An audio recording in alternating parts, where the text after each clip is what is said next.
ಕರುನಾಡಿಗೆ ನಮಸ್ಕಾರ. ನಾನು ನಿಮ್ಮ ದಾನಯ್ಯ ಸರ್, ಊರು ತೋಳನೂರು, ತಾಲೂಕು ಅಕ್ಕಲ್ಕೋಟ್, ಜಿಲ್ಲೆ ಸೊಲ್ಲಾಪುರ, ಮಹಾರಾಷ್ಟ್ರ. ಕೆಸೆಟ್ 2026 ಪತ್ರಿಕೆ 1, ಇದರಲ್ಲಿ 10ನೇ ಯೂನಿಟ್ ಹೈಯರ್ ಎಜುಕೇಶನ್. ಈ ಘಟಕದ ಬಗ್ಗೆ ನಾವು ಪ್ರಮುಖ 100 ಇಂಪಾರ್ಟೆಂಟ್ ಕಾನ್ಸೆಪ್ಟ್ಗಳ ಬಗ್ಗೆ ನಾವು ಚರ್ಚೆ ಮಾಡುತ್ತಿದ್ದೇವೆ. ದಯವಿಟ್ಟು ತಾವೆಲ್ಲರೂ ಬರೆದಿರೋ ಇಂಗ್ಲಿಷ್ದಲ್ಲಿ ಬರೆದುಕೊಳ್ಳುವ ವಿದ್ಯಾರ್ಥಿಗಳು ಇಂಗ್ಲಿಷ್ದಲ್ಲಿ ಪಾಯಿಂಟ್ಸ್ ಅನ್ನು ಬರೆದುಕೊಳ್ಳಬೇಕು.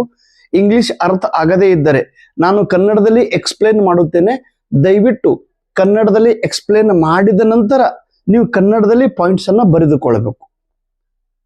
Please.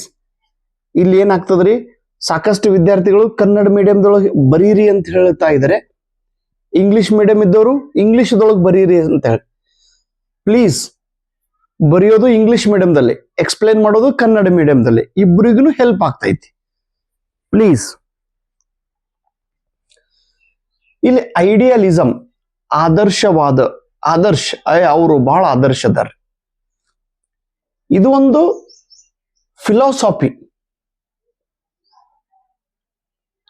Philosophy. Consider psychology an incomplete study and an inadequate basic for educational theory.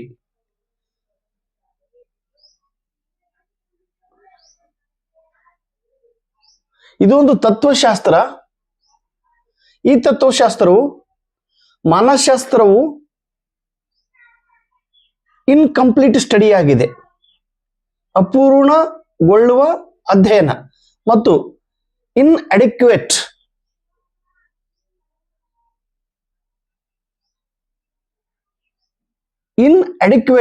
Basic for education theory, ಶೈಕ್ಷಣಿಕ ಸಿದ್ಧಾಂತಗಳಿಗೆ ಅಯೋಗ್ಯವಾಗಿರುವ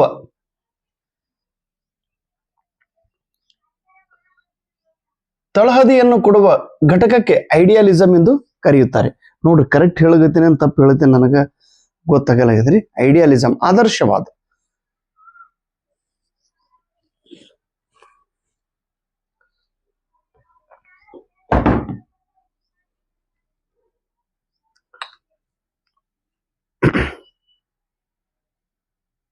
ಐಡಿಯಲಿಸಂ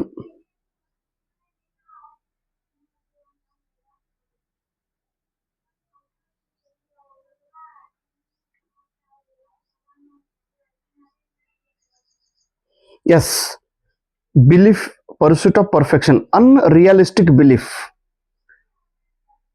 unrealistic philosophy asserting that true reality is mental and spiritual rather than mental, emphasizing cultivation of intellectual moral self-realization.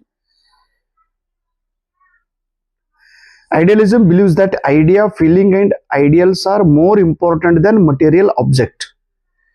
Idealism believes feelings, ideals are more important than material object. It focuses spiritual development.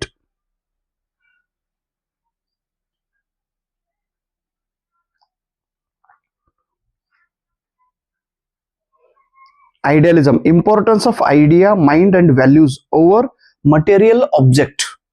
Material objectಗಳಿಗಿಂತ ಇದು ಮನಃಶಾಂತಿಗೆ,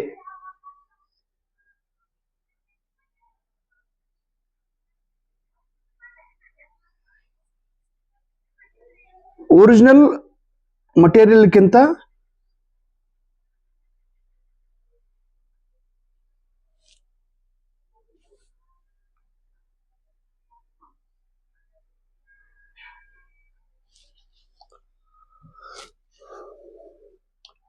next ಬಿಹೇವಿಯರಿಸಂ, ವರ್ತನವಾದಿ. ವರ್ತನೆ, ನಮ್ಮ ವರ್ತನೆಗಳು ಹೇಗದ ನೋಡ್ರಿ.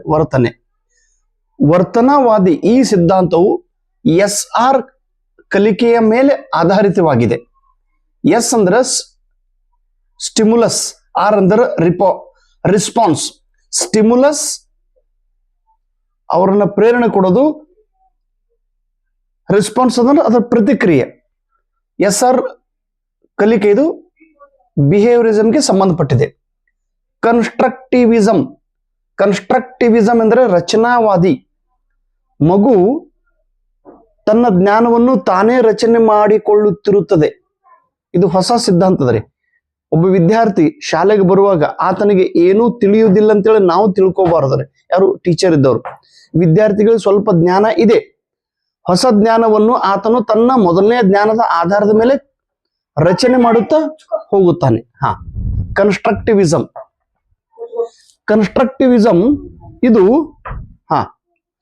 ರಚನಾವಾದಿ. ಇದು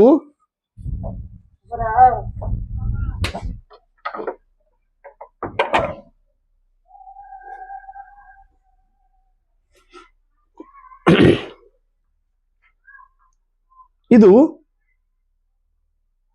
cooperative ಲರ್ನಿಂಗ್ಗೆ ಸಂಬಂಧಪಟ್ಟಿದೆ. ವಿದ್ಯಾರ್ಥಿಗಳು ಒಬ್ಬರಿಗೊಬ್ಬರು ಸಹಕಾರ ಮಾಡಿ ವಿಷಯವನ್ನು ಕಲಿಯುತ್ತಾರೆ.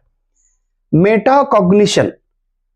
ಮೆಟಾಕಾಗ್ನಿಷನ್ ಇದು ಸೈಕಾಲಜಿ, ಮಾನಸಶಾಸ್ತ್ರದಲ್ಲಿ ಬರುವ ಒಂದು ಕಲ್ಪನೆಯಾಗಿದೆ. ಇದು ಅರಿವು ಅಂದ್ರೆ ತಿಳಿದುಕೊಳ್ಳೋದು.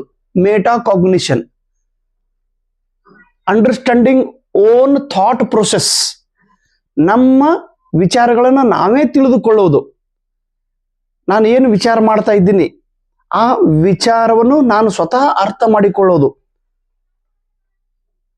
Understanding one's own thought process, metacognition. ಅರಿವು, ಸ್ವಯಂ ಅರಿವು. ನಾನು ನನ್ನ ಬಗ್ಗೆನೇ ಮೊದಲಿಗೆ ತಿಳ್ಕೋಬೇಕು, ಆಮೇಲೆ ಇನ್ನೊರ ಬಗ್ಗೆ ನಾವು ತಿಳ್ಕೊಳ್ಳೋಣ. ಈ ಕಲ್ಪನೆಗೆ ಒಂದು ಉದಾಹರಣೆ ಕೊಟ್ಟಿದ್ದಾರೆ ಅವರು. When a teacher insist his students to keep a diary for recording everyday activity, the students are undergoing the process of metacognition. ಒಬ್ಬ ಶಿಕ್ಷಕ ತನ್ನ ವಿದ್ಯಾರ್ಥಿಗೆ, ತಮ್ಮ ನೀನು ದಿನನಿತ್ಯ ಏನು ಕೆಲಸ ಮಾಡುತ್ತೆ, ಏನು ಚಟುವಟಿಕೆ ಮಾಡುತ್ತೆ ಅದರ ಬಗ್ಗೆ ಒಂದು ನೋಟ್ಬುಕ್ದೊಳಗೆ ಬರೆಯಬೇಕು.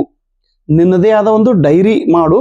ಆ ಡೈರಿದೊಳಗೆ ಮುಂಜಾನಿಂದ ಸಂಜೆವರೆಗೆ ನೀನು ಏನೇನು ಮಾಡಿದ ಅದೆಲ್ಲ ಬರ್ಕೊಂತ ಹೋಗು. ವಿದ್ಯಾರ್ಥಿಯು ತಾನು ಮಾಡಿದ ಚಟುವಟಿಕೆ ಬಗ್ಗೆ ತಾನು ಬರೆದುಕೊಂಡಾಗ ಆಮೇಲೆ ಅವನು ಬರೆದಿದ್ದು ಏನು ಬರೆದಿರ್ತಾನೆ ಅನ್ನೋದು ಅವನು ಸ್ವತಃ ಓದೋದ್ರಿ. ಆಮೇಲೆ ತಾನು ಬರೆದಂತ ಥಾಟ್ ತಾನೇ ಅಂಡರ್ಸ್ಟ್ಯಾಂಡಿಂಗ್ ಮಾಡಿಕೊಳ್ಳೋದು. ಕಾಗ್ನಿಟಿಸಮ್ ನೋಡ್ರಿ, ಮೆಟಾಕಾಗ್ನಿಷನ್ ಸ್ವಯಂ ಅರಿವು. ಕಾಗ್ನಿಟಿವಿಸಮ್ ಇದು ಕೂಡ ಅರಿವೇ, ಗ್ರಹಿಕೆ ಅಂತ ಕರಿತೀವಿ. ಅಂಡರ್ಸ್ಟ್ಯಾಂಡಿಂಗ್, ಗ್ರಹಿಕೆ, ತಿಳಿದುಕೊಳ್ಳೋದು. ಇದಕ್ಕೆ ಪರ್ಸೆಪ್ಚುವಲ್ ಲರ್ನಿಂಗ್ ಎಂದು ಕರೆಯುತ್ತಾರೆ. ಕಾಗ್ನಿಟಿವಿಸಮ್. ಕಣ್ಣು, ಮೂಗು, ಜ್ಞಾನೇಂದ್ರಿಯ ಘಟಕಗಳ ಆಧಾರದ ಮೇಲಿಂದ ಕಣ್ಣು, ಮೂಗು, ಕಿವಿ, ತ್ವಚೆ, ಈ ಜ್ಞಾನೇಂದ್ರಿಯ ಘಟಕಗಳ ಆಧಾರದ ಮೇಲೆ ಮಾಹಿತಿಯನ್ನ ಪಡೆದುಕೊಳ್ಳೋದು, ತಿಳಿದುಕೊಳ್ಳೋದು, ಅಂಡರ್ಸ್ಟ್ಯಾಂಡಿಂಗ್ ಮಾಡಿಕೊಳ್ಳೋದು. ಇದಕ್ಕೆ ಪರ್ಸೆಪ್ಚುವಲ್ ಲರ್ನಿಂಗ್ ಎಂದು ಕರೆಯುತ್ತಾರೆ. ಝೋನ್ ಆಫ್ ಪ್ರಾಕ್ಸಿಮಲ್ ಡೆವಲಪ್ಮೆಂಟ್ ಅನ್ನುವ ಒಂದು ಕಲ್ಪನೆ ಲೇವ್ ವ್ಯಾಗೋತ್ಸ್ಕಾ ಇವರು ಹೇಳಿದ್ದಾರೆ. ಪ್ರಾಕ್ಸಿಮಲ್ ಅಂದ್ರೆ ಸಮೀಪ, ಡೆವಲಪ್ಮೆಂಟ್ ಅಂದ್ರೆ ವಿಕಾಸ್. Zone of proximal. ಒಬ್ಬ ವಿದ್ಯಾರ್ಥಿ ಅದನ್ರಿ, ವಿದ್ಯಾರ್ಥಿಗೆ ಶಿಕ್ಷಕರು ಸಪೋರ್ಟ್ ಮಾಡಿದಾಗ ಆತನು ಹೆಚ್ಚಿಗೆ ಅಂಕಗಳನ್ನು ಪಡೆಯುತ್ತಾನೆ. ವಿದ್ಯಾರ್ಥಿ ಸ್ವತಃ ಸ್ಟಡಿ ಮಾಡೋದು ಬೇರೆ, ಸ್ವಲ್ಪ ಗೈಡೆನ್ಸ್ ತಗೊಂಡು ಸ್ಟಡಿ ಮಾಡೋದು ಬೇರೆ. ಶಿಕ್ಷಕರದ ಗೈಡೆನ್ಸ್ ಅಥವಾ ಪ್ಯಾರೆಂಟ್ಸ್ ಗೈಡೆನ್ಸ್ ಅಥವಾ ಟ್ಯೂಷನ್ ಸರ್ದ ಗೈಡೆನ್ಸ್ ತಗೊಂಡು ವಿದ್ಯಾರ್ಥಿ ಒಂದು ಮಾಹಿತಿಯನ್ನು ಹೆಚ್ಚಿಗೆ ತಿಳಿದುಕೊಳ್ಳುತ್ತಾನೆ. ಸೆಲ್ಫ್ ಲರ್ನಿಂಗ್ಗಿಂತ ಹೊರಗಿನ ಘಟಕವು ಅವನಿಗಿಂತ ಹೆಚ್ಚು ಜ್ಞಾನ ಉಳ್ಳ ವ್ಯಕ್ತಿಯು ಅವನಿಗೆ ಸಪೋರ್ಟ್ ಮಾಡಿದರೆ ವಿದ್ಯಾರ್ಥಿಯು ಹೆಚ್ಚಿಗೆ ಕಲಿಯುತ್ತಾನೆ ಅನ್ನುವ ಮಾತನ್ನ ಲೇವ್ ವ್ಯಾಗೋತ್ಸ್ಕಾಯ್ ಅವರು ಹೇಳಿದ್ದಾರೆ. ಯಾವುದೇ ವಿಷಯ, ಅದೊಂದು ಪ್ರಾಬ್ಲಮ್ ಐತಿ, ಪ್ರಾಬ್ಲಮ್ ಸಾಲ್ವ್ ಮಾಡ್ತಾ ಇದ್ದಾರೆ ವಿದ್ಯಾರ್ಥಿ, ಅವನಿಗೆ ಸ್ವಲ್ಪ ಅವನಿಗಿಂತ ಹೆಚ್ಚು ತಿಳಿದವರು ಸ್ವಲ್ಪ ಅವನಿಗೆ ಸಪೋರ್ಟ್ ಮಾಡಿದ್ರಂದ್ರೆ ಆ ಸಮಸ್ಯೆಯನ್ನು ಬೇಗನೆ ಬಗೆಹರಿಸಿಕೊಳ್ಳುತ್ತಾನೆ. ಈಗ ಟ್ಯೂಷನ್ಗೆ ಹೋಗಿದ ಹುಡುಗ 90% ತಗೊಂಡ, ವಿದೌಟ್ ಟ್ಯೂಷನ್ ಹೋಗ್ಲ ಹುಡುಗ 80% ತಗೊಂಡ. ನೋಡ್ರಿ, 80%, 90%, 10% ಹೆಚ್ಚಿಗೆ ಯಾಕೈತ್ರಿ? ಅವನಿಗೆ ಅಲ್ಲಿ ಹೆಚ್ಚು ಗೈಡೆನ್ಸ್ ಸಿಕ್ತು. ಹ್ಯುಮ್ಯಾನಿಸಮ್, ಮಾನವತಾವಾದಿ. ಸೆಲ್ಫ್ ಆಕ್ಚುಯಲೈಸೇಷನ್, ಸ್ವಯಂ ಅರಿವು, ಇದಕ್ಕೆ ಸಂಬಂಧಿಸಿದೆ. ಅಡ್ವಾನ್ಸ್ ಆರ್ಗನೈಸರ್, ಆಧುನಿಕ ಸಂಘಟಕ. ಈ ಕನ್ಸೆಪ್ಟ್ ಈ ಒಂದು ಕಲ್ಪನೆ ಕೊಟ್ಟವರು ಡೇವಿಡ್ ಆಸುಬೆಲ್ ಅವರು. ಪ್ಲೀಸ್ ನೆನ್ಪಿಡ್ರಿ. ಇನ್ನು ಗ್ರೂಪ್ ಕೋಹಿಷನ್. ಗ್ರೂಪ್ ಅಂದ್ರೆ ಗುಂಪು, ಕೋಹಿಷನ್ ಅಂದ್ರೆ ಒಗ್ಗಟ್ಟು, ಗುಂಪು ಒಗ್ಗಟ್ಟುವಿಕೆ, ಒಂದು ಗುಂಪು ಒಂದಾಗುವುದು. The degree of unity, solidarity and connections among members within a group driven by shared goals, mutual interaction and sense of belonging is known as group cohesion. This term is given by Leon Festinger in 1950. ಈ ಗುಂಪಿನಲ್ಲಿರುವ ಎಲ್ಲಾ ವ್ಯಕ್ತಿಗಳು ಒಂದು ನಿರ್ದಿಷ್ಟ ಗುರಿಯನ್ನು ಬೆನ್ನು ಹತ್ತಿ ಅದನ್ನು ಪೂರ್ಣಗೊಳಿಸುವ ಸಲುವಾಗಿ ಅವರು ಒಬ್ಬರಿಗೊಬ್ಬರು ಅಂತರ್ಕ್ರಿಯಾತ್ಮಕ ಚಟುವಟಿಕೆ ಮಾಡುತ್ತಾ ಒಂದಾಗಿರುತ್ತಾರೆ. ಒಂದು ಗುಂಪು ಇರ್ತಾರೆ, ಒಂದು ಗುಂಪು. ಆ ಗುಂಪಿನೊಳಗೆ ಒಬ್ರಿಗೊಬ್ರು ಇಂಟರಾಕ್ಷನ್ ನಡೆಯುತ್ತಿರುತ್ತದೆ. ಅವರು ಒಬ್ರಿಗೊಬ್ರು ಜೋಡಣೆಯಿಂದ ಕೂಡಿರುತ್ತಾರೆ. ಅವರ ಆಚಾರ ವಿಚಾರ ಒಂದೇ ಆಗಿರುತ್ತದೆ.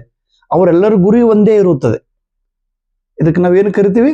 ಗ್ರೂಪ್ ಕೊಹಿಷನ್. ಈ ಕಾನ್ಸೆಪ್ಟ್ ಹೇಳಿದವರು ಲಿಯೋನ್ ಫೆಸ್ಟಿಂಗರ್ ಮತ್ತು ಅವರ ಸಹಾಯಕರು 1950 ಒಳಗೆ. SIET ಇದ್ರ ಫುಲ್ ಫಾರ್ಮ್ ಕೇಳ್ತಾರೆ ನೋಡ್ರಿ ಪರೀಕ್ಷೆದು. State institute of educational technology. Full form ನೆನ್ಪಿಡ್ರಿ. ಧನ್ಯವಾದಗಳು.